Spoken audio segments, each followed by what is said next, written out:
اس حوالے سے گفتگو جاری ہے کہ قیامت والے دن کلمات کا وزن ہوگا، زبان سے ہمارے اقوال یہ جملے نکلتے ہیں، ان کو تولا جائے۔ لہذا نبی رحمت صلی اللہ علیہ وسلم کی حدیث ہے کہ خاموشی میں سلامتی ہے، خاموش رہنا بہتر ہے، افضل ہے، اولا ہے۔ زبان تر رہے تو اللہ کے ذکر سے،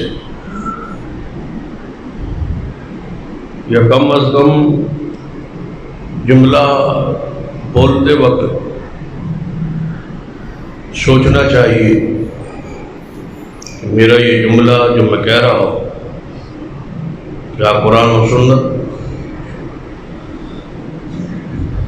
کہ معیار پہ پورا اترتا ہے،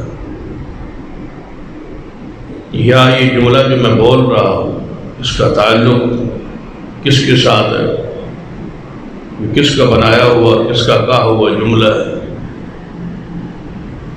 یا جو میں کہہ رہا ہوں یہ جملہ کہیں کسی کوئی خاص شریعت، شرعی کوئی اصطلاح ہے، یا اس کی کوئی شرعی حیثیت ہے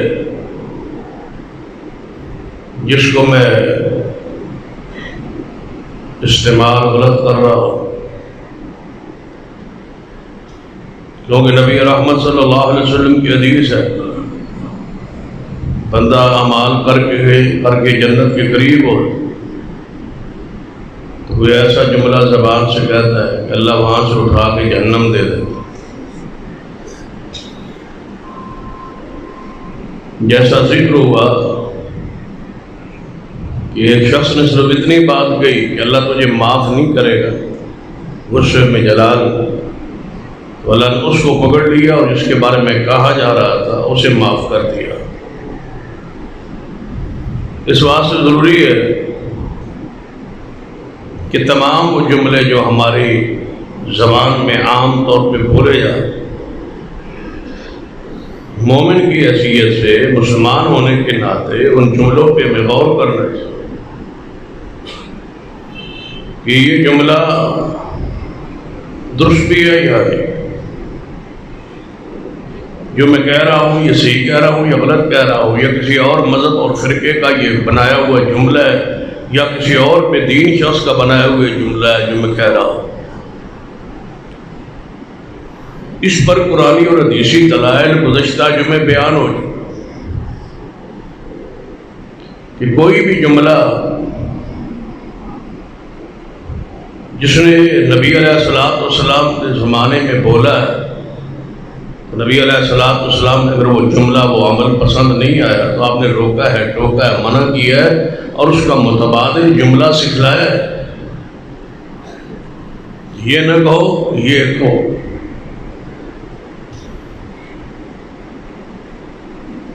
اور سارا جو نظام ہمارا دنیا کا چل رہا ہے یہ چند جملوں پر، ہماری زبان کے جو نکلنے والے جملے ہیں اسی پر چل رہا ہے، تو ان کی حیثیت جو ہے وہ ہمارے دل و دماغ میں اتر جانی چاہیے کہ اقوال کی، جملوں کی خاص حیثیت، اس کا استعمال درست ہو۔ قرآن پاک کی جو آیت مبارکہ پڑھی ہے اس کا بھی تقاضا یہی ہے کہ اے ایمان والو اللہ سے ڈرو اور سیدھی صاف ستھری سچی بات کہو۔ قولوا قولا سدیدا، اور نبی علیہ السلام کی وہ حدیث بھی ہے، آپ نے فرمایا جو شخص مجھے اپنی زبان کی گارنٹی دے اور شرمگاہ کی ضمانت دے، میں محمد مصطفیٰ صلی اللہ علیہ وسلم اس کو جنت کی ضمانت دے۔ کہ زبان سے کوئی جملہ ایسا نہ کہے، زبان کی گارنٹی دے وہ حدیث بھی صحیح البخاری میں کہ سیدنا موسیٰ علیہ السلام خطبہ دے رہے تھے، واعظ کر رہے تھے، اور آپ کلیم اللہ تھے۔ فساد و بلاغت کا عالم پھر کیا ہو جس کو کلیم اللہ کہا جاتا؟ تو ان کی اپنی کلام پر، گفتگو پر کتنی یعنی ملکہ ہوگا بولنے پر، جنہوں نے یہ دعا کر رکھی تھی کہ رب اشرح لی صدری ویسر لی امری واحلل عقدۃ من لسانی یفقہوا قولی۔ اس پیغمبر کے اقوال کی اور گفتگو کی اور جملوں کی کیا حیثیت ہو؟ خطاب کر رہے تھے، واعظ کر رہے تھے، واعظ بڑا فصیح تھا، بلیغ تھا، مجمع پر سناٹا تھا، سکتہ طاری تھا، چھائے ہوئے تھے پورے اجتماع پر، ہر بندہ متن گوش ہو کے سن رہا تھا۔ اتنا اثر ہوا گفتگو کا، ایک بندہ اٹھا اور کہنے لگا ہے موسیٰ علیہ السلام، میرا ایک سوال ہے، کیا آپ سے بڑا کوئی عالم اس وقت دنیا میں ہے؟ تو آپ نے فرمایا کہ نہیں،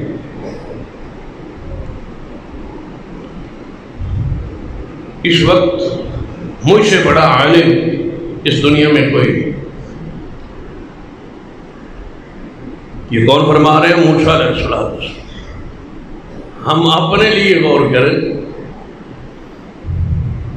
یہ موسیٰ علیہ السلام پیغمبر ہے، معصوم ہے، کریم اللہ ہے، اور فرما رہے ہیں کیا اس پہ غور کریں؟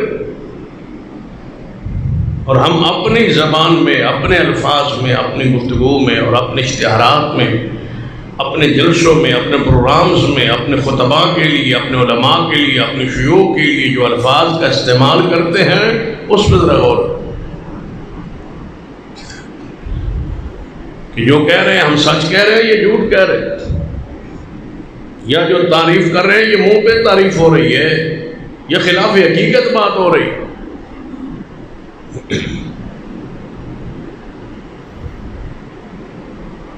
بھئی اس پر کوئی گرفت، کوئی پکڑ کوئی ہے یا ایک بندے کو آپ نے شیخ الحدیث کہا، کیا وہ اس منصب کا جملے کا حل ہے یا نہیں؟ ایک شخص کو آپ نے علامہ کہا، فہمہ کہا، ایک جملہ کہا، کیا اس کا حل ہے یا نہیں؟ ایک شخص کو آپ نے مناظر اسلام کہہ دیا، کیا وہ اس جملے کے لائق یا اس میں صلاحیت، قابلیت یہ موجود ہے؟ اگر تو وہ موجود ہے تو ٹھیک ہے، آپ کی بات سچی ہے، درست ہے، صحیح۔ اور اگر آپ نے جو کہا ہے وہ علامہ نہیں ہے، وہ مولانا نے اس مقام درجے پر نہیں ہے جو آپ نے اس کے لیے لکھا، تو پھر یا آپ نے منہ پہ تعریف کی، یا آپ نے جھوٹ بولا، یا آپ نے خلاف حقیقت بات کی۔ اس پر گرفت بھی ہوگی، پکڑ بھی ہوگی، سزا بھی ہوگی کہ جو آپ کہہ رہے ہیں یہ صحیح کہہ رہے ہیں۔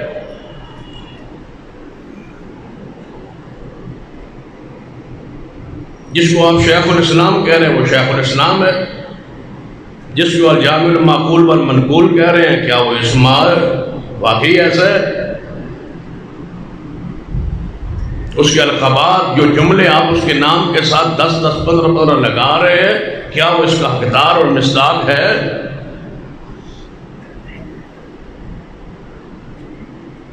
ہمارے شیخ تھے حافظ عبد المنان نور پوری، اللہ ان کی قبر پہ رحمت نازل، شیخ تھے، محدث تھے، تو ان کے اشتہار پر جب حافظ عبد المنان نور پوری کے علاوہ کوئی جملہ ہوتا تو جا کے پہنچ کے پڑھ کے بھی واپس آئے، گفتگو نہ کر، تقریر نہ کر، فرماتے یہ جو کچھ لکھا ہے اشتہار پر یہ میں نہیں ہوں، صرف حافظ عبد المنان نور پوری لکھو گے تو آ جاؤ، اس سے پڑھ کے کچھ لکھو گے تو میں نہیں آؤں گا، آتے تو واپس پلٹ جاؤ۔ لیکن آج جتنے القابات لکھے بلکہ نہ لکھے تو کہتے ہیں یہ اشتہار اس سادہ سے، چھاپنے والے کو پتہ ہی نہیں ہے کہ میری حیثیت کیا ہے، میرا مقام کیا ہے، میری خطابت کہاں پہ جا رہی ہے، اور مجھے کچھ بھی نہیں لکھا۔ پھر ذرا اس حدیث پہ غور کرے جو صحیح البخاری میں ہے کہ قیامت والے دن سب سے پہلے جہنم میں جانے والا جس سے جہنم کو بھڑکایا جائے گا وہ وہی شخص ہوگا جو قاری عالم خطیب ہوگا۔ سب سے پہلے جہنم میں جانے والا وہی شخص ہوگا۔ اسے پوچھا جائے گا، رب پوچھے گا کیا لے آئے ہو بھائی؟ جنت کے راہ جانے کا ارادہ ہے آپ کا، لے کے آئے ہو، اعمال پیش کرو، اپنا کردار پیش کرو، تمہاری حیثیت کیا ہے؟ تو کہے گا یا اللہ میں قاری تھا، میں عالم تھا، میں خطیب تھا، دین پہنچاتا رہا، اسلام پہنچاتا رہا، قرآن پڑھتا رہا، قرآن پڑھاتا رہا۔ تیرے نبی کا ہی فرمان ہے خیرکم من تعلم القرآن وعلمہ، بہترین وہی ہے جو قرآن پڑھے پڑھائے، وہ تو میں کرتا رہا۔ اللہ تعالیٰ فرمائے کہ تو جھوٹ بولتا ہے، تو اس لیے پڑھتا پڑھاتا رہا کہ تجھے وہاں خطیب کہا جائے، قاری کہا جائے، یہ مقام دیا جائے، یہ درجہ دیا جائے، تو اس لیے کہتا تھا۔ دنیا تو تیرے ظاہر کو جانتی تھی، ہم تو تیرے دل کو جانتے تھے۔ جس کے لیے تو کرتا رہا وہ تجھے اشتہار چھپے یا نہ چھپے، یا اللہ وہ تو چھپے، جو تو کہلوانا چاہتا تھا وہ تجھے کہا گیا یا نہیں کہا گیا دنیا میں، یا اللہ کہا گیا۔ فرمایا پھر ہمارے لیے سوائے جہنم کی آج کچھ بھی نہیں۔ جس کے لیے تو کرتا رہا وہ ہو گیا، وہ صلہ مل گیا، وہ نتیجہ مل گیا، وہ امام انقلاب تو دنیا میں بن گیا، وہ محدث زمان تو ہو گیا، وہ خطیب ملت، وہ جو الفاظ تو چاہتا تھا وہ تیرے ساتھ ہو گیا، تجھے مل گیا، دنیا نے کہہ دیا، نعرے لگا دیے، اب ہمارے پاس تیرے لیے سوائے جہنم کی اور کچھ نہیں۔ سب سے پہلے فیصلے جہنم کا اس بارے ہو رہا ہے۔ معمولی بات نہیں ہے، سچی بات کہو، صاف بات کہو۔ جو مقرر ہے اس کو مقرر کہو، جو استاد ہے اس کو استاد کہو، جو محدث ہے اس کو محدث کہو، جو جس کا درجہ ہے اقرموا منازلکم، اس درجے پر، اس مقام پر اس کو بٹھاؤ۔ جس طرح اللہ کی صفات پیغمبر میں نہیں ہے، پیغمبر کی صفات دوسرے صحابہ میں نہیں ہے، صدیق کی صفات عمر میں نہیں ہے، عمر کی شان عثمان میں نہیں ہے، عثمان کا مقام سینہ علی میں نہیں ہے، جو علی کا مقام ہے وہ دیگر صحابہ کرام کا نہیں ہے، جو صحابہ کا ہے وہ تابعین کا نہیں ہے، جو تابعین کا ہے وہ تبع تابعین کا نہیں ہے، جو تبع تابعین کا ہے وہ محدثین اور فقہاء کا نہیں ہے۔ تو اسی طرح جو درجہ جس عالم کا ہے اس کو بیان کرو، جو نہیں ہے اس فرق کو جانو اور پہچانو۔ اگر یہ فرق نہ ہوتا تو علماء، تبع تابعین، تابعین، صحابہ کرام، یہ فرق، یہ نام الگ الگ اصطلاحیں نہ ہوتی۔ یہ پہچان کے لیے ہے، یہ درجات بندی ہے۔ تلک الرسل فضلنا بعضهم علی بعض، جب رسولوں کو ایک دوسرے پر فضیلت حاصل ہے، برابری نہیں ہے، تو پھر پہچانی۔ جملہ کہنے سے پہلے جو جملہ زبان بولا جا رہا ہے اس کو سوچو، میں کیا کہہ رہا ہوں، کس کے بارے میں کہہ رہا ہوں۔ سیدنا موسیٰ علیہ السلام سے پوچھا گیا آپ سے بڑا پھر کوئی عالم ہے؟ موسیٰ علیہ السلام نے فرمایا اس وقت اللہ کی زمین پر مجھ سے بڑا عالم کوئی، اسی وقت وہی آئی۔ یہ جملہ آسمان پر پسند کیا گیا نہیں، وہی آئی۔ اے موسیٰ، جو علم تمہارے پاس ہے وہ تمہارے پاس ہے، اور وہ علم والا اس رب کی زمین پر، میری زمین پر موجود ہے، جو علم اس کے پاس ہے وہ تمہارے پاس نہیں ہے، آؤ تجھے ملاقات کروا دیں۔ پھر اس عالم کو دیکھنے کے لیے کتنا لمبا صبر کیا موسیٰ علیہ السلام نے، سیدنا یوشع علیہ السلام، دریا کے کنارے کنارے صبر ہوتا رہا۔ وہ علوم سیکھنے کے لیے، وہ عالم دیکھنے کے لیے جو ان سے علم میں جو علم ان کے پاس تھا وہ اس کے پاس نہیں، جو ان کے پاس ہے وہ اس کے پاس۔ اور پھر خضر علیہ السلام نے پوری تسلی سے موسیٰ علیہ السلام کو اس عقیدے کی وضاحت کی۔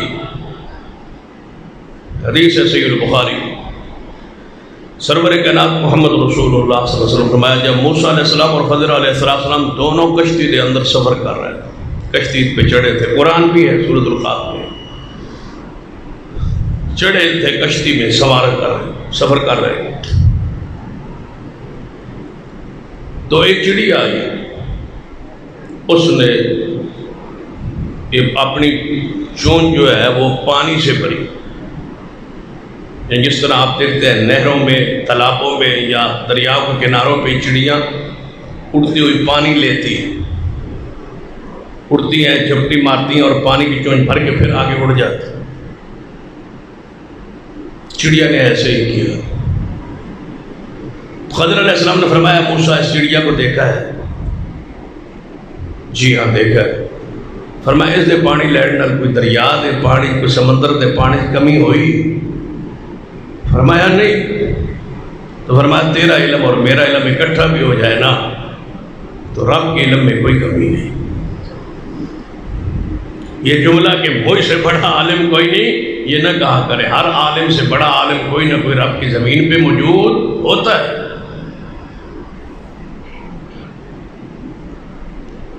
یہ قارون کے جملے خزانے کی چابیاں، اونٹوں کی ایک جماعت خزانے کی چابیاں اٹھاتی تھی، اونٹوں کی جماعت جا رہے تھے اور کہا یہ سارا کچھ میرا کمال ہے، سب کچھ میں نے اپنے ہنر سے، اپنی کوشش سے کمایا ہے۔ اللہ نے پھر زمین میں دھنسا دیا نا، جہاں زمین میں دھنس نیچے جا رہا ہے، صرف ایک جملہ کہا ہے یہ سارا کچھ میرا اپنا کمال ہے۔ جو تسی آتے ہو نا ساری محنت ساری کوشش میں نہ ہوا تو کچھ نہ ہوا، میں ہاں تو سارا کچھ، میں ہوں تو یہ مسجد چل رہی ہے، میں ہوں تو یہ مدرسہ چل رہا ہے، میں ہوں میرا تعاون ہے تو یہ سب کچھ ہے، میں نہیں ہوں گا تو یہ اجڑ جائے گا، یہ ختم ہو جائے گا، یہ برباد ہو جائے گا، میں ہوں تو گھر چل رہا ہے، میں ہوں تو ملک چل رہا ہے، میں ہوں تو محلے کے لوگ سکون سے رہ رہے۔ یہ سارے جملے خلاف حقیقت۔ تو نہیں تھا تو یہ نظام تھا، تو نہیں رہے گا تو نہیں نظام چلتا رہے۔ ہو سکتا ہے تو اس کے بعد آنے والا اس مسجد کو 4 چاند لگا دے، اس کو اس مقام پہ لے جائے جس پر ہم نہیں لے جا سکے۔ یہ کیوں نہیں کہتا کہ اللہ تیرا فضل ہے، کرم ہے کہ تو نے ہم سے دین کی خدمت لے لی، ہم اس لائق و قابل نہیں تھے۔ من تواضع للہ فقد رفعہ اللہ، اللہ کے لیے عاجزی انکساری کے جملے بولے، ڈھونڈ ڈھونڈ کر الفاظ کا چناؤ کرے، استعمال کرے جس میں عاجزی ٹپک رہی ہو، جس میں انکساری ہو، جس میں جھکاؤ ہو، جس میں عزت اور وقار ہو، وہ الفاظ استعمال کرے۔ اپنے ماحول کو، اپنے ملکی ماحول کو، سیاست کے ماحول کو آپ دیکھ لیں، اخبارات میں اور میڈیا پر یہ آتے کہ فلاں شخص، فلاں سیاسی لیڈر جو ہے وہ امیر المومنین بننا چاہتا تھا، ہم نے اس کو نہیں بننے دیا، ہم نے اس کے راستے کو روکا ہے اور ہم نے امیر المومنین نہیں بننے دی۔ کتنا کمال کا جملہ ہے کہ ہم نے کیا کیا ہے، ہم نے امیر المومنین نہیں بننے دی، بڑا کمال والی بات ہے۔ یعنی بڑا جہاد کیا ہے نا، بڑی کوشش کی ہے کہ ہم نے ایک بندے کو امیر المومنین نہیں بننے دیا۔ نہیں، اگر وہ امیر المومنین بننا چاہتا تھا تو آپ کو کیا آ گیا اس کو روکنے کا؟ امیر المومنین تو اللہ کا شکر ہے کہ اللہ ہمیں عطا کر دے، یہ تو خاص اسلامی اصطلاح ہے۔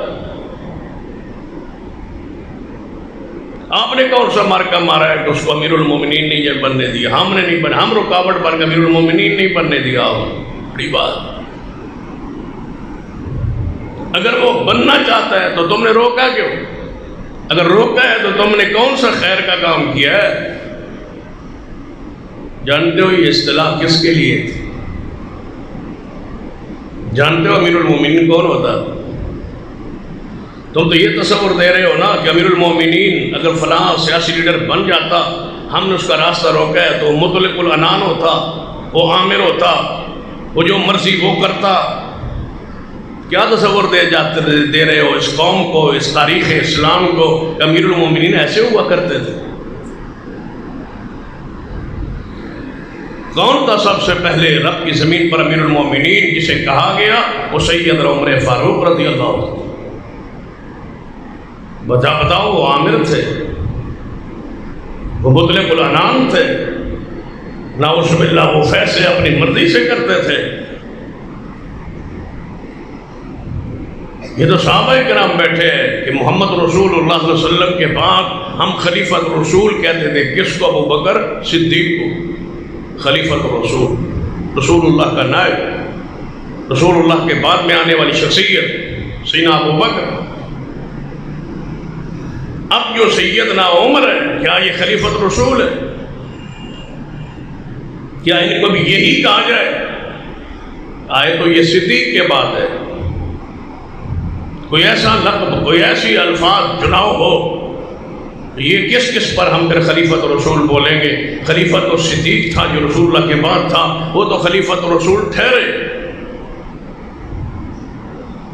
تو اتفاق ہوا کہ آپ کو امیر المومنین کہا جائے۔ اور بڑا پیارا یہ جملہ امیر المومنین، اس میں حکمران کی تعریف نہیں ہے۔ میں جب اس لفظ پہ، جملے پہ غور کرتا ہوں تو ایک عجیب اس میں سے روحانیت محسوس ہوتی، مٹھاس محسوس ہوتی، ایک تصور اسلامی خلافت کا ذہن میں ابھرتا ہے۔ امیر المومنین کسے کہا جاتا تھا؟ ہم نے روک دیا ہے فلاں بندہ امیر المومنین نہ بنے۔ یہ امیر المومنین کا معنی کیا لے رہا ہے کہ اگر یہ بن گیا تو مرضی یہ اس کی چلے گی، مطلق العنان ہوگا، عامر ہوگا، جو یہ چاہے گا وہ کرے گا، لہذا ہم نے راہ روک دی ہے۔ تو اس کا مطلب امیر المومنین ایسے شخص پہ بولا جاتا ہے۔ سیدنا عمر کی زندگی کا ایک فیصلہ بتا دو جو شورا کے بغیر ہوا۔ امیر المومنین کا لفظ جائے مقدس پقیدہ لفظ تھا۔ امیر المومنین، میں تو کہا کرتا ہوں اس میں سیدنا عمر رضی اللہ تعالیٰ عنہ کے لیے تعریف کا جملہ کم ہے، عوام کے لیے بڑا پیارا جملہ ہے۔ امیر کس کے لیے ہے؟ عمر کے لیے، ہمارے لیے، عوام کے لیے کیا تھا؟ المومنین، مومنوں کا امیر۔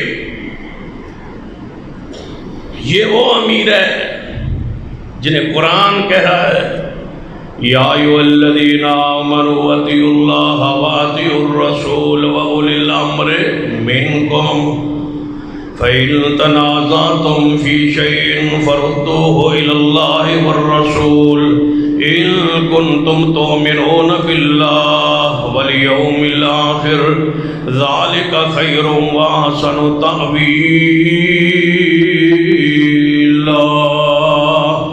ایمان والو اللہ کی اطاعت کرو، پیارے حبیب جناب محمد صلی اللہ علیہ وسلم کی اطاعت کرو، وَأُولِي الْأَمْرِ مِنْكُمْ، اور اپنے امیر المومنین کی اطاعت کرو جیسے رسول اللہ کی اطاعت ہوتی۔ صرف ایک شرط لگائی، فَإِن تَنَازَعْتُمْ فِي شَيْءٍ فَرُدُّوهُ إِلَى اللَّهِ وَالرَّسُولِ، جب تک تمہارا امیر المومنین، تمہارا امیر، تمہارا حاکم، تمہارا بادشاہ، تمہارے پہ حکم پر حکم چلانے والا اگر اس کی بات کتاب و سنت کے خلاف ہو تو پھر اللہ اس کے رسول کی مانو۔ جب تک اس کی بات کتاب و سنت کے تابع ہے، وہ تمہارا امیر المومنین ہے، تم اس کی اطاعت کرو گے جیسے رسول اللہ کی اطاعت کرو۔ نبی علیہ السلام نے فرمایا میرے صحابہ اگر چپٹی ناک والا حبشی کالا غلام بھی تم پر امیر المومنین بنا دیا جائے، تم پہ لازم ہے اس کی بات کو سننا بھی ہے، اس کی بات کو ماننا بھی۔ یہ امیر المومنین کی حیثیت ہے۔ امیر المومنین کا ایک درجہ اور ایک مقام، ایک رسیت اور شان ہے۔ جو تصور دیا گیا امیر المومنین کے بارے میں کہ فلاں کو ہم نے روک لیا، وہ امیر المومنین نہیں بننے دیا، وہ بن جاتا تو یہ کرتا وہ کرتا، یعنی وہ امیر المومنین والا کردار ادا کرتا، نعوذ باللہ۔ امیر المومنین کے بارے میں تصور کیا دے رہے؟ پڑھیے تاریخ میں جنگ قادسیہ کو پڑھیے، وہاں کا شہزادہ گرفتار ہو کے مدینہ پاک میں امیر المومنین سیدنا عمر کے پاس آیا، لوگ پکڑ کے لا رہے، مجاہدین اس کو پکڑ کے لائے، پھر مدینے داخل ہو گئے۔ اس کے شہزادوں والا لباس دیکھ کے کچھ بچے، کچھ اور لوگ بھی مدینے میں تماشائی جو ہوتے ہیں وہ ساتھ وہ بھی مل گئے۔ لایا جا رہا ہے اس بادشاہ کو، اس شہزادے کو جنگ قادسیہ میں گرفتار کر کے کہ ہم نے اپنے امیر المومنین سیدنا عمر سے اس کی ملاقات کروانی ہے، وہاں پیش کرنا ہے، جو وہ فیصلہ کریں گے اس کو قبول کیا جائے۔ جب مسجد نبوی میں داخل ہوا، وہ شہزادہ ساتھ مجاہدین اور دیگر لوگ، تو آواز دی گئی سیدنا عمر کو۔ سیدنا عمر ایک کچا روڑا مٹی کا، اینٹ کا نیچے رکھ کے اکیلے مسجد نبوی میں سوئے ہوئے کہ باہر جو ہے قادسیہ سے گرفتار بادشاہ لایا گیا، شہزادہ لایا۔ سیدنا عمر اٹھے، باہر نکلے، مسجد نبوی کے سین میں آئے تو اس نے کہا تمہارا امیر المومنین کون ہے؟ بادشاہ پوچھ رہا ہے کس سے؟ عمر سے۔ صحابہ نے کہا تو جانتا نہیں یہ امیر المومنین ہے؟ فرمایا پھر اس کے گارڈ اور سیکورٹی وہ کہاں ہے؟ فرمایا یہاں ہمارے امیر المومنین کی یہ چیزیں نہیں ہوتی۔ اس مٹی کے روڑے کو دیکھا جہاں لیٹ کے سرانہ اور تکیہ بنا کے لیٹے ہوئے تھے سیدنا عمر، یہ ہے امیر المومنین۔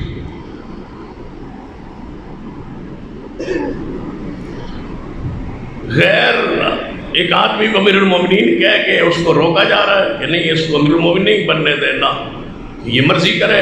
امیر المومنین مرضی نہیں کرتا، کوئی اور لفظ استعمال کیجئے، یا پاکیزہ ترین لفظ ہے، یہ اسلام کی علامت لفظ ہے، یہ اسلام کے نفاذ کی علامت لفظ ہے۔ یہ وہ شخصیت ہے امیر المومنین جو رات کو گلیوں میں گشت کرتے تھے خادم کی حیثیت سے، جس نے بوڑھیا کی جھونپڑی میں داخل ہو کے خود آگ جلا کے اس کے بچوں کے لیے کھانا پکایا تھا، بنایا تھا، پھر اس کو پیش کیا تھا۔ روتے بچوں کے پاس بیٹھ گئے تھے، فرمایا میں نہیں جاؤں گا جب تک یہ ہنسے نہیں۔ بچے جب مسکرائے کھا پی کے جانے لگے تو بوڑھیا نے کہا تھا امیر المومنین بنا پھرتا ہے عمر فاروق، سویا ہوا ہے گھروں میں، تجھے امیر المومنین ہونا چاہیے تھا، تجھے امیر المومنین ہونا چاہیے تھا۔ سیدنا عمر رو پڑے، فرمایا جس عمر کی بات تو کر رہی ہے وہ میں ہی ہوں۔ جھونپڑی میں آگ جلا کے یتیم بچوں کو کھانا کھلاتے تھے، یہ ہے امیر عمر رضی اللہ عنہ، اسے امیر المومنین کہا جاتا ہے۔ امیر المومنین نے اپنے شہادت سے پہلے 7 بندوں کی کمیٹی بنائی، فرمایا ان میں سے اپنا امیر یہ چن لینا، لیکن ان میں 6 یہ بندے ہیں، ان میں سے کسی کو چن لینا۔ 7واں میرا بیٹا عبداللہ بن عمر ہے، یہ میرا بیٹا ہے، اس کی یہ حیثیت، یہ مقام ہے، علمی اس کا یہ درجہ ہے، اس کو محفل میں، اجلاس میں، شورا کے اجلاس میں بٹھا لینا، اس سے مشورہ لے لینا، لیکن اس کو امیر المومنین نہیں بنانا۔ امیر المومنین بنانا یا سیدنا عثمان کو، یا سیدنا علی کو، یا طلحہ کو، زبیر کو، سعد کو، یا عبدالرحمن بن عوف۔ امیر المومنین بننے کے وہ لائق، میرا بیٹا صرف مشاورت میں شامل ہو سکتا ہے، امیر المومنین کے مقام پہ نہیں آئے۔ امیر المومنین پتہ ہے کون ہوتا ہے؟ حالت نماز میں زخمی ہو گئے، حملہ ہوا، نماز پڑھتے پڑھتے گر گئے، حملہ ہوا، خون نکلا، عبد الرحمن ابن عوف کو آگے کیا، انہوں نے نماز پڑھائی، بے ہوش ہو گئے، سیدنا عمر اٹھا کے گھر لایا گیا، ہوش میں آئے تو پہلا سوال ہی یہ تھا کہ نماز صحابہ نے پڑھ لی تھی یا کسی کی نماز تو نہیں رہ گئی میری وجہ سے؟ یہ ہے امیر المومنین رضی اللہ تعالی۔ ہماری اصطلاح میں عام لفظ چلتا ہے صادق اور امین کا، پاکستان کے آئین کا ایک حصہ ہے جسے دفعہ 62-63 کہتے ہیں، آئین پاکستان کا، جس میں یہ لکھا ہوا ہے کہ پارلیمنٹ کا کوئی بھی رکن بننے سے پہلے ضروری ہے کہ وہ شخص صادق بھی ہو اور امین بھی ہو، اور پھر ہماری عدالتیں تشریح کرتی ہے کہ یہ صادق امین ہے اور یہ صادق امین نہیں ہے۔ کسی کو وہ صادق امین کا احساس دے دیتے ہیں، سند دے دیتے ہیں، کسی کے بارے میں کہتے ہیں یہ نائل ہے کیونکہ یہ صادق اور امین نہیں رہا۔ اب پڑھیے صادق امین کون تھا اور صادق امین کسے کہا جاتا ہے؟ یہ اصطلاح، یہ لفظ، یہ جملہ، اس کا مصداق رب کی زمین پر کون گزرا ہے؟ ان کبائر کے مرتکبین، فاسقین و فاجرین، گنہگار و خطاکار، دین سے دور، شریعت سے دور، مزارات کے مجاور، شرک کی آلودگی میں پھنسے ہوئے لوگ، یہ ہوتے ہیں صادق امین۔ صادق و امین ہونے کے لیے ضروری ہے کہ محمد رسول اللہ صلی اللہ علیہ وسلم فرماتے ہیں جس جاہلیت کے دور جو آپ نے دیکھا ہے، لوگوں کو جاہلیت میں، شرک میں، بدعات میں، خرافات میں، گناہوں میں 40 سال تک آپ جس معاشرے میں رہے ہیں، اس گناہوں کے لتڑے ہوئے معاشرے میں کبھی ایک گناہ نہیں کیا، کیونکہ یہ صادق بھی تھے اور امین بھی تھے۔ رسول اللہ فرماتے ہیں صحیح البخاری وغیرہ میں، بیت اللہ کی تعمیر ہو رہی، پتھر اٹھائے لاکھ جا، رسول اللہ چھوٹے تھے عمر میں، تو آپ کی چچا عباس بھی پتھر لا رہے ہیں، اس طرح 7 بھتیجے بچے مل جاتے ہیں، وہ بھی پتھر اٹھاتے۔ رسول اللہ فرماتے ہیں میں بھی اپنے چچا عباس کے ساتھ تھا، غربت کا یہ عالم تھا، فرماتے ہیں کہ کندھے پہ اینٹیں اٹھانے کے لیے کوئی کپڑا وغیرہ نہیں تھا، تو میرے چچا نے مشورہ دیا، جبہ تو آپ کو پتہ ہے اہل عرب لمبا پہن، کہ اگر تہ بند اتار کے کندھوں پہ رکھ لیا جائے تو ایک بچے کے لیے کوئی مسئلہ نہیں ہے، آپ اس تہ بند کو اتار کے اپنے کندھوں پہ رکھ لیں تاکہ اینٹ پتھر اٹھانے میں آسانی ہو، آپ کے جسم کو تکلیف نہ ہو۔ رسول اللہ فرماتے ہیں جب میرے تہ بند کو کھولنے لگے تو اللہ نے مجھے بے ہوش کر دیا، اللہ کی غیرت اتنا بھی برداشت نہیں کیا۔ یہ تھے وہ صادق، یہ وہ ہیں امین، محمد مصطفیٰ صلی اللہ علیہ وسلم۔ یہاں تو سارا کچھ، ہر طرح کی پروگرام میں جتنے بھی تعمیری ہمارے پروگرام ہوتے، سارے MNAs MPAs اس میں سے لیتے، ایک حصہ ہے معقول ٹھیکیداروں سے، اور صادق بھی ہے اور امین بھی، سرٹیفکیٹ ہے کہ یہ صادق ہے، امین۔ ایک MNA ایسا بتایا جائے پوری رب کے پورے اس ملک میں جو ٹھیکیداروں سے ترقیاتی کاموں میں حصہ نہ لیتا ہو۔ یہ ایسی کرپشن ہوتی ہے جس کو وہ حق سمجھتے ہیں کہ میں نے تو کمیشن لیا، اپنا حصہ لیا، حصہ تیری تنخواہ ہے، تنخواہ تو نہیں لیتا۔ کیا ہر MNA MPA کو تنخواہ نہیں ملتی، الاؤنس نہیں ملتے؟ پیٹرول کا خرچ نہیں ملتا، رہائش کا خرچ نہیں ملتا، ڈیرے چلانے کا خرچ نہیں ملتا، یہ جو تم وہاں جب کاموں کے لیے جاتے ہو بیٹھتے ہو ان کے داروں پر، اس دارے کا خرچ بھی وہ گورنمنٹ کے خزانے سے لیتے، اس کے باوجود وہ حصہ وہ کیا ہے؟ وہ صادق امین کا کام ہے۔ اتنے صادق تھے،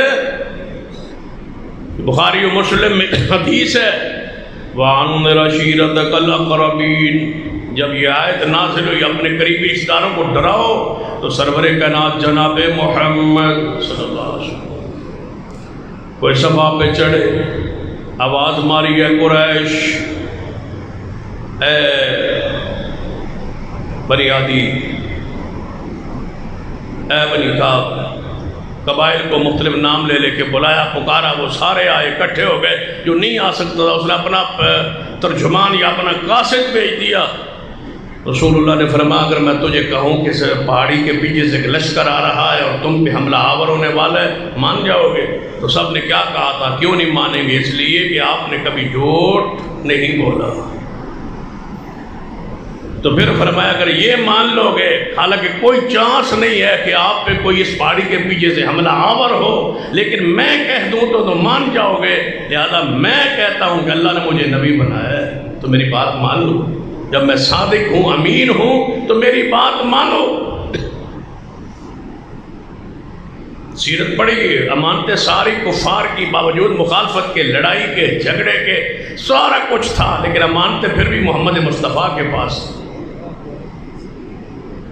سید شیر خدا کو وہاں چھوڑ کے گئے تھے، یہ امانتیں ہیں کافروں کی، جب وہی نکال رہے ہیں، سوچئے اما امین کسے کہا جاتا ہے؟ مال غنیمت سمجھ کے امانتوں کو نہیں کھا جاتے۔ رسول اللہ جا رہے ہیں یہاں سے، دشمن نکال رہے ہیں یہاں سے، چاہیے تھا جب وہ دشمن ہیں، مخالف ہیں، نکال رہے ہیں، رہنے سے پر جناب نہیں وہ برداشت کرتے، نکلنے پر مجبور کیا جا رہا ہے، تو اخلاقی طور پر، ذہنی طور پر، ذہنی طور پر، معاشرے کے حالات واقعات کی روشنی میں کیا حق ہے کہ ان کی امانتیں واپس کی جائے؟ رسول اللہ کیا فرمایا؟ علی یہ فلاں فلاں کی امانتیں رکھ لو اور واپس کر دینا، تاکہ محمد مصطفیٰ کے امین ہونے پر حرف نہ آئے۔ یہ ہے صادق اور امین۔ یہ کون سے صادق امین ہے؟ نماز نہ پڑھے تب بھی صادق ہے، تب بھی امین ہے، شرک کرے تب بھی صادق ہے، تب بھی امین ہے۔ دنیا کا سب سے بڑا جھوٹ شرک ہے، اور سب سے بڑا مشرک جو ہے وہ کذاب ہے۔ کبھی شرک کرنے والا صادق نہیں ہو۔ قبروں پہ جو سجدہ کرتا ہے، چڑھاوے چڑھاتا ہے، نظر و نیازیں دیتا ہے، قبروں کی سبیلیں لگاتا ہے، مجاور بنتا ہے، وہ صادق امین نہیں ہوتا۔ رسول اللہ کی دعوت کی گئی اعلان نبوت سے پہلے، جب رسول اللہ محفل میں، مجلس میں، دسترخوان پہ موجود ہوئے تو پوچھا گیا یہ گوشت کس کا ہے؟ فرمایا فلاں بت کے نام پہ ذبح کیا گیا ہے۔ رسول اللہ اٹھ کھڑے ہوئے، فرمایا میں غیر اللہ کے نام پہ ذبح کیا گوشت نہیں کھاتا، یہ قبروں کے بکرے، یہ چھترے، یہ حرام۔ وَلَحْمَ الْخِنْزِيرِ وَمَا أُهِلَّ بِهِ لِغَيْرِ اللَّهِ، یہ خنزیر سے بڑھ کے پلید ہے، ان کو کھانے والا صادق اور امین۔ پھر یا صادق کو تم نہیں سمجھے، یا پھر تم امین کو نہیں سمجھے۔ سب سے بڑا خائن مشرک ہوتا ہے جو اللہ کا حق مار کے مخلوق کو دیتا۔ شرک کرنے والا کبھی صادق نہیں ہوتا، کبھی امین نہیں ہوتا۔ اس لفظ کا استعمال جس کے لیے سجدہ ہے اسی کے لیے رہنے دیا ہے۔ اگر کسی کو کوئی سرٹیفکیٹ دینا ہے تو کوئی اور الفاظ تلاش کیجیے، الفاظ کا چناؤ اور کیجیے۔ اگر ایک MLA ہو، MP ہو، اس کو گارنٹی ہو کہ یہ صادق بھی ہے، یہ امین بھی ہے، اس کا شرک، اس کی بدعات، اس کی خرافات، اس کی بدعملی ہمارے سامنے ہو، تو کیا سمجھو گے کہ صادق ایسے ہوتے تھے؟ پھر ان کا صادق ایسے ہوتا ہوگا؟ کیا تاثر دینا چاہتے ہو کہ ہمارے ملک کا حصہ ہے، کہ قانون کا حصہ ہے کہ وہ MLA MP ہو، وہ ممبر ہو جو صادق اور امین ہو، پھر ہم رسول اللہ کو صادق امین کہیں گے؟ تو کیا کہنا چاہتے ہو کافروں کو کہ صادق امین ایسے ہوتے ہیں؟ لفظ کا چناؤ لفظ کی امانت ہوتی ہے، ہر لفظ کی امانت ہوتی ہے، الفاظ امانت ہے ہمارے پاس، ان کا استعمال وہی ہوگا۔ یہ لفظ نازل کرنے والا اللہ ہے، یہ حروف نازل کرنے والا اللہ ہے، الفاظ بنانے والا یہ زمین پہ نازل کرنے والا اللہ ہے، یہ بولنے کی قوت دینے والا اللہ ہے۔ لفظوں کی امانت جو قرآن و سنت کے مطابق ہے اس کو بولا جائے گا۔ لفظوں کی امانت کے اندر خیانت ہے کہ جس کا وہ مصداق حقدار نہیں ہے اس کے لیے وہ لفظ کا استعمال کیا جائے۔ ہمارے ملک میں چلتا ہے کہ ہم اس ملک کو، پاکستان کو ریاست مدینہ بنا رہے ہیں۔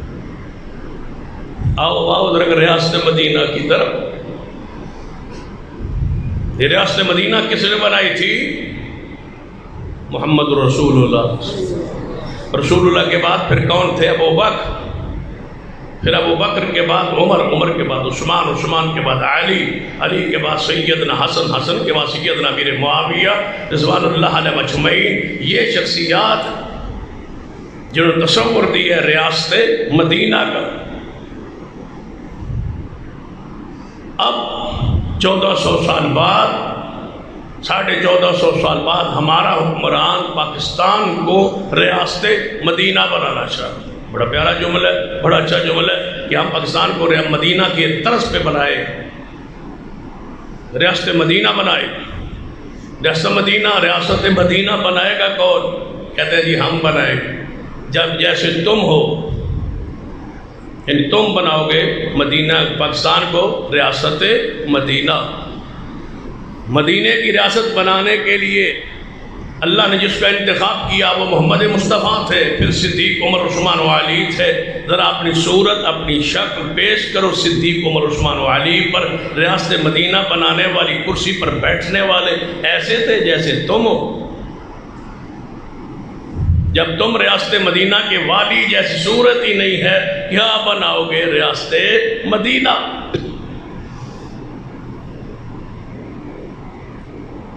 ریاست مدینہ کے والی نے کیا کہا تھا؟ لعن اللہ الیہود والنصارى اتخذوا قبور انبیاء مساجد۔ اللہ یہودی عیسائیوں پہ لعنت کرے جنہوں نے نبیوں کی قبروں کو سجدے کیے۔ رسول اللہ نے فرمایا علی، جی یا رسول اللہ، آؤ میں تجھے وزیر بناتا ہوں اپنا۔ آپ کی ڈیوٹی ہے اوقاف کی اور مذہبی امور کی ڈیوٹی آپ کی ہے۔ جہاں جہاں تک رسول اللہ کی حکومت ہے آپ نے جانا ہے اور کسی قبر کو پختہ نہیں رہنے دینا، اونچی نہیں رہنے دینا، بالکل ایک بلشت اونچی کرنا اور کچی بنانی ہے۔ میرا حکم ہے علی، تم اس کام کے ذمہ دار ہو۔ یہاں سے شروع ہوتی ہے ریاست مدینہ۔ صحیح مسلم پڑھو، شیر خدا سیدنا علی کا نام سب سے زیادہ لیا جاتا ہے نا، تو پھر شیر خدا جب خود خلیفہ بنے آپ نے اپنے غلام ابو الحجاج اسدی کو بلایا اور فرمایا ابو الحجاج، میں تمہیں وہ ڈیوٹی دینا چاہتا ہوں جو ڈیوٹی رسول اللہ نے مجھے دی تھی۔ آج میں خلیفہ ہوں، وہ ڈیوٹی تم ادا کرو۔ چاہو جہاں تک علی کی حکومت ہے کوئی اونچی قبر نہیں رہنے دی۔ یہ ہے ریاست مدینہ۔ یہ کہتے ہیں ریاست مدینہ صرف گلیاں بنانے کا نام ہے، یا ہسپتال بنانے کا نام ہے، یا لنگر خانے کھولنے کا نام۔ پناہ گاہیں بنائے، روٹی سارے نشئی کھا کے سوئے، بس یہ ریاست مدینہ ہے۔ ریاست مدینہ کے ایک شخص دکھاتا ہوں، سیدنا عمر جب زخمی ہوئے، اس کا ذکر پہلے ہوا، زخمی ہوئے، ہوش میں آئے، ایک جوان آپ کو پوچھنے آیا، حدیث صحیح البخاری میں پوچھنے آیا، ایک شخص بیمار پرسی کرن لیا ہے۔ سیدنا عمر نو پوچھا کے بیمار پرسی کر گیا، پیچھا نو جان لگا تے سیدنا عمر تکیے کے ساتھ ٹیک لگا کے ایسے لیٹے ہوئے تھے، پیٹ مبارک زخمی تھا، خوب دودھ پلایا جا رہا تھا اور شاید ملا کے وہ پیٹ کے راستے، آنتوں کے راستے باہر آ رہا تھا۔ یہ کیفیت تھی، زخموں کو ٹانکے نہیں لگے ہوئے تھے اور پیٹ کھلا ہوا تھا، یعنی چاک ہو چکا تھا، خنجر لگ چکے تھے، زخمی ہو چکے تھے، خون جواری تھا، آنتیں مبارک باہر تھی۔ اور جوان آپ کو بیمار پرسی کر کے پیچھے جانے لگا۔ سیدنا عمر رضی اللہ عنہ دیکھ لیا ایسے لیٹے لیٹے، فرمایا جوان کو پیچھے بلایا، فرمایا تیری سلوار تو ٹخنوں سے نیچے ہے۔ جناب ریاست مدینہ کے والی اپنی سلوار تو دیکھو، تم تو مدینہ میں بھی اونچی نہیں کر سکے۔ مدینہ جو ننگے پیر چل رہا تھا، پیروں کا ننگا ہونا مدینے میں ضروری نہیں ہے، ٹخنوں کا ننگا ہونا مرد کے لیے ضروری ہے۔ ٹخنے سلوار سے ڈھانکے ہوئے تھے، جوتے پاؤں سے اتارے ہوئے تھے، پاؤں ننگے ہونا ضروری نہیں بدبختو۔ پیروں میں جراب بھی ہو سکتی ہے، پیروں میں جوتی بھی ہو سکتی ہے۔ مدینے کے اندر ہی حضور نے اور صحابہ نے جوتے مبارک پہنے ہیں، موزے پہنے ہیں، جرابیں پہنی ہیں۔ ٹخنوں سے سلوار اوپر ہونا مرد کے لیے ضروری تھا مدینے میں۔ اور ریاست مدینہ کے وارثوں، نام لیواؤ، ہم ریاست مدینہ بنائیں گے۔ ریاست مدینہ میں کیا تھا؟ صدیق کو پڑھو، پہلا خطبہ پڑھو صدیق کا، مدینہ کی ریاست کو سنبھالا تو کیا فرمایا؟ خطبہ دیا صدیق نے، آپ نے فرمایا لوگو میں تمہارا امور کا سربراہ بنا دیا گیا ہوں، میں تمہارا امیر بنا دیا گیا ہوں، تمہارا حاکم بنا دیا گیا ہوں، بنا نہیں بنا دیا گیا ہوں۔ صحابہ کرام نے، شورا نے مل کے مجھے اصحاب رسول نے بنا دیا ہے، میری چاہت خواہش نہیں تھی لیکن بنا دیا گیا ہے۔ اب میری بات سنو، جب تک قرآن اور سنت کی تابعداری کروں میری بات مانتے رہنا، اور جس دن میں قرآن اور سنت کی مخالفت کروں اٹھ کے کھڑا ہو کے مجھے سیدھا کر دینا۔ یہ ہے مدینہ کی ریاست کا پہلا رسول اللہ کے بعد والی صدیق۔ سمجھنا ہے تو پڑھ لیجیے، سیدنا عمر کو پڑھی، سیدنا عمر رضی اللہ عنہ کھڑے، اور میں آج کے بعد میں بحیثیت امیر المومنین حکم دیتا ہوں کہ حق مار کا تقرر کر دیا جائے۔ عورت کے لیے کتنا حق مار ہوگا؟ لوگ اس میں غلو کر رہے ہیں، زیادتی کر رہے ہیں۔ کوئی عورتوں کو تنگ کرنے کے لیے بہت کم باندھ دیتے ہیں حق مار، اور کئی بہت زیادہ باندھ دیتے ہیں، طاقت سے زیادہ پھر دیتے لیتے نہیں ہے۔ تو لہٰذا میں تقرر کرتا ہوں کہ آج کے بعد اتنا حق مار ہوگا۔ مجمع عام میں اجتماع میں عورت بیٹھی تھی، پیچھے عورتیں سامنے ہوتی تھی، پیچھے ہوتی تھی، باپردہ ہوتی تھی۔ عورت کھڑی ہو کے کہتی امیر المومنین میں ایک بات کہنا چاہتا ہوں۔ فرمایا فرماؤ۔ فرمایا قرآن کہتا ہے حق مار میں بے شک ایک خزانہ دے دو، نہ قرآن مقرر کرتا ہے نہ حدیث مقرر کرتی ہے، تجھے حق کس نے دیا؟ امیر المومنین نے کیا فرمایا؟ بس کو گرفتار کر لو، یہ حکمرانوں کی حکومت کی مخالف ہے۔ یہ کھڑی ہو گئی ہے، اس نے کیسے جرأت کی امیر المومنین کے ہوتے ہوئے؟ یہ مطلق العنان ہے، یہ عامر ہے۔ آپ نے فرمایا اے عورت آپ بیٹھ جائے، میری اگلی بات کا انتظار کرے۔ سیدنا عمر نے فرمایا اس عورت نے کہنے پر مجھے قرآن و سنت کی طرف میرا رخ موڑ دیا ہے، اگر یہ عورت نہ ہوتی میں ہلاک ہو گیا ہوتا۔ میرا وہی فیصلہ ہے جو قرآن کا ہے، مصطفیٰ کی حدیث کا ہے۔ میں اپنے فیصلے کو، اپنے الفاظ کو، اپنے اقوال کو واپس لیتا ہوں۔ یہ ہے امیر المومنین، یہ ہے ریاست مدینہ، اسے ریاست مدینہ کہا جاتا ہے، جس میں فحاشی اور بے حیائی، جہاد، فحاشی بے حیائی کا خاتمہ تھا، جہاد جاری تھا۔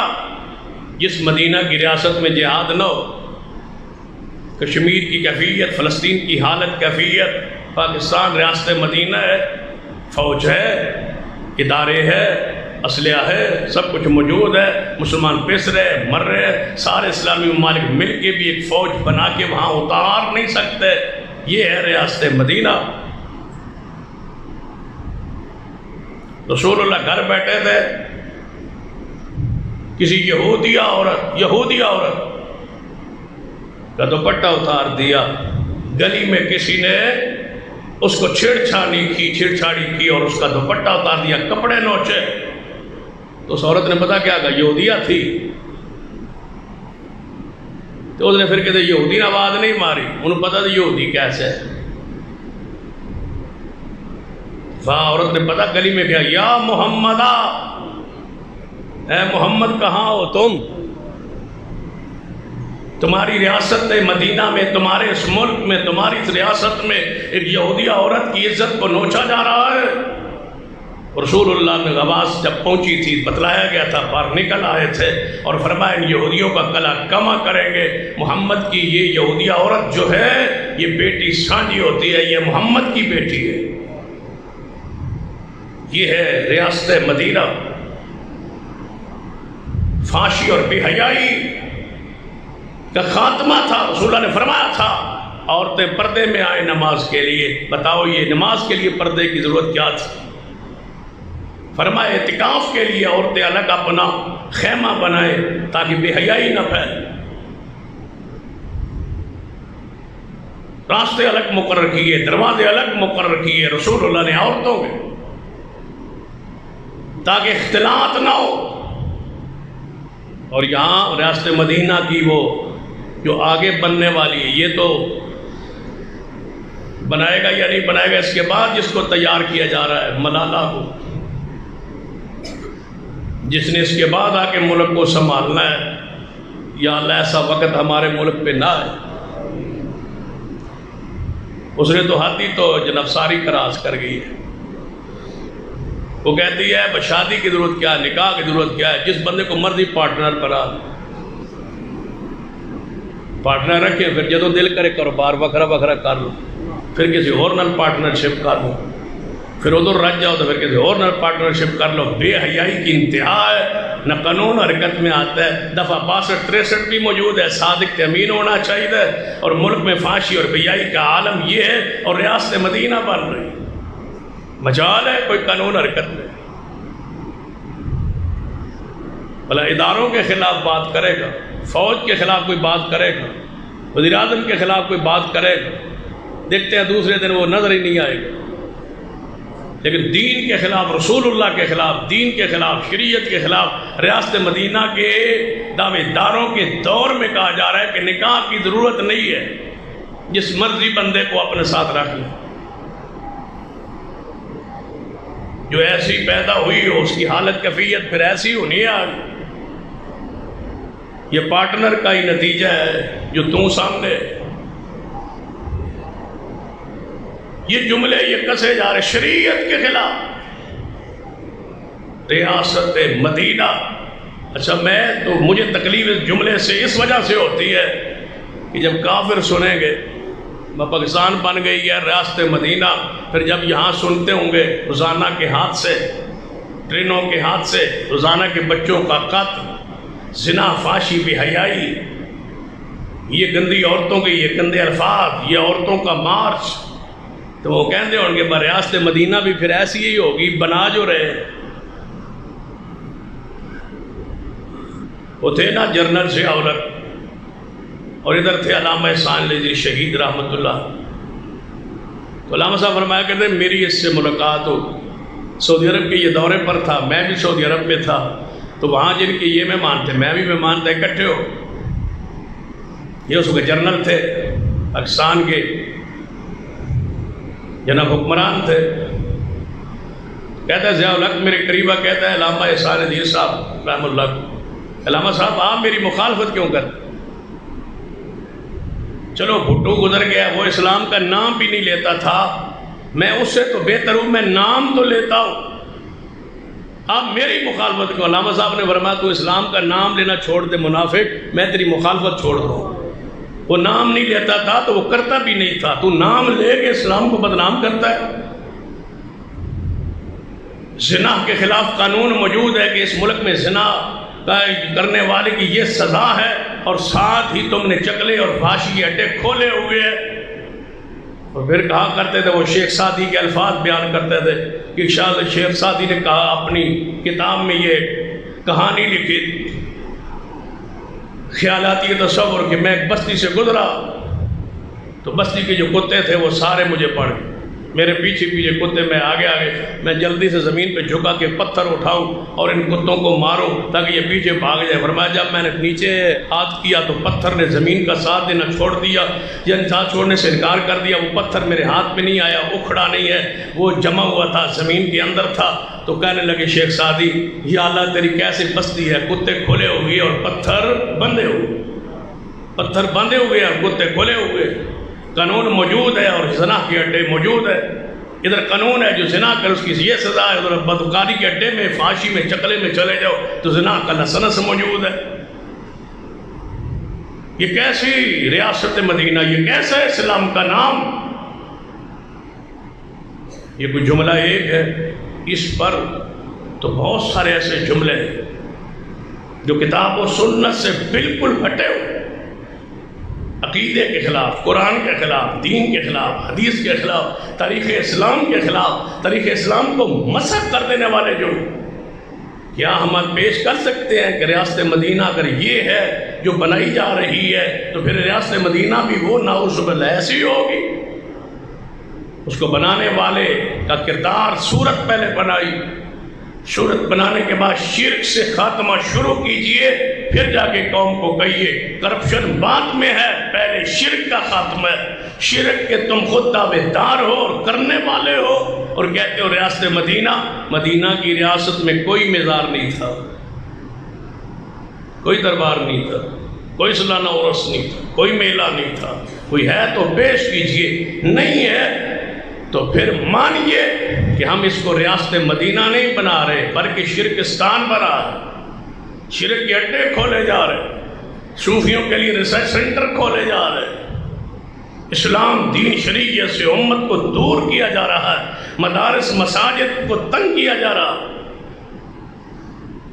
مساجد کے لیے جب تک منظوری اجازت نہ ہو تو مسجد نہیں بن سکتی، سینمے کے لیے جب چاہیں بنا لیں، فحاشی کا اڈا جب چاہیں بنائیں، جہاں چاہیں بنائیں، کوئی پابندی نہیں۔ مسجد کے لیے NOC چاہیے۔ NOC کیا ہے؟ اس کا معنی یہ ہے مسجد کو نہیں بنایا جا سکتا کیونکہ NOC ملتا ہی نہیں، مشکل اتنا بنایا گیا ہے 26 اداروں سے کم از کم اجازت سالہ ہا سال چکر لگاتی، جس کو باضابطہ NOC کہا جاتا ہے۔ آج تک ہمارے شہر میں ضلع میں نہیں بن سکا کسی ایک مسجد کے لیے، روکا جا یا نماز نہیں۔ اب بھی ہمارے 3 سے 4 مساجد ضلع میں ایسے جہاں نماز نہیں پڑھنے، لاؤڈ سپیکر دور کی بات ہے، مسجد تو دور کی بات، کہتے ہیں نماز بھی نہیں پڑھ سکتے۔ نماز پڑھنے کے لیے NOC چاہیے، ساری زمین مسجد ہے لیکن کہتے ہیں نماز کے لیے بھی NOC چاہیے۔ یہ ریاست مدینہ ہے، اسے ریاست مدینہ کہا جاتا ہے۔ الفاظ کا چناؤ سوچ سمجھ جو باقی الفاظ کا عام طور پہ استعمال ہوتا ہے جو کتاب و سنت کے معیار پہ پورے نہیں اترتے، اس پر بحث آئندہ جمعہ انشاءاللہ جاری رہے گی۔ اللہ سے دعا ہے عمل کی توفیق عطا فرمائے۔ اقول قولی ھذا واستغفر اللہ لی ولکم ولسائر المسلمین وآخر دعوایا الحمد للہ۔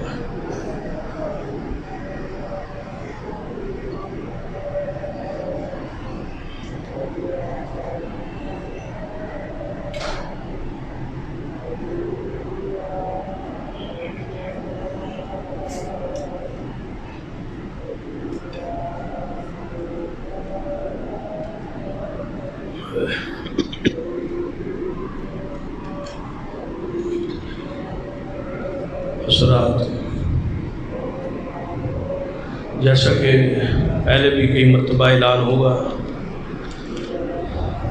کہ انشاءاللہ جامعہ امام بخاری میں شہری بچوں کے لیے حفظ القرآن کی کلاس کا آغاز بفضل اللہ تعالی سوموار سے باضابطہ کلاس جاری ہوگی۔ داخلہ فی الحال جاری، بچے داخل ہو چکے ہیں۔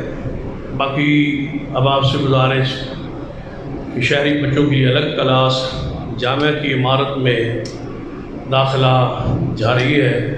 3 سال کا یہ دورانیہ ہے جس کو میں بچے کو حفظ اور ساتھ مڈل انشاءاللہ اس کو لازم کر دیا گیا ہے، اور 3 سالوں میں بچہ حفظ بھی کرے گا، ساتھ مڈل بھی پاس کرے گا۔